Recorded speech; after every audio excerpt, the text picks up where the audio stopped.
কোথায় বলো তো?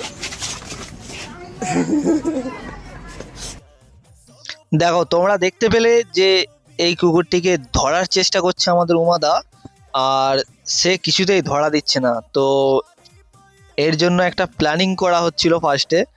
আমরা ভেবেছিলাম যে ও তো রাস্তায় আছে, যদি কোনো গাড়ি টাড়ি চলে আসে সামনে, তো সেই রকমই আমরা একটা প্ল্যানিং করি যে ওকে বিস্কুটের লোভ দেখিয়ে নিচে নামাবো, ও বর্ডারটার নিচে। আর আমার হাতে রয়েছে সিরিঞ্জ।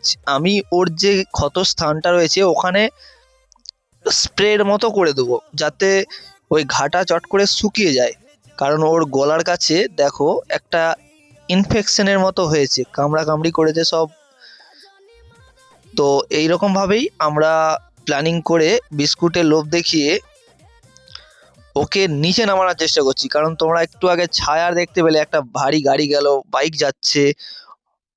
আর যদি ভয়ে সেদিকে ছুটে যায়, অ্যাক্সিডেন্ট হতে পারে, এরকম একটা সম্ভাবনা রয়েছে। তো ওর জন্য আমরা এইরকমই প্ল্যানিং করি যে নিচে বিস্কুটের লোভ দেখিয়ে ওকে ফার্স্টে নামানো হবে, গায়ে হাত বুলিয়ে খাওয়ানোর পর বা খাওয়াতে খাওয়াতে ওই ওষুধটা ওর ইনফেক্টেড জায়গাটাতে স্প্রে করাবে।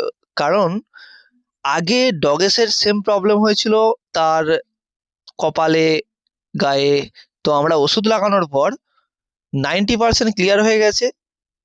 আমি কি কি ওষুধ লাগিয়েছিলাম, উমাদা কি কি ওষুধ ব্যবহার করে, আমি একটা মানে ভিডিও বানাবো, তোমরা দেখে নেবে।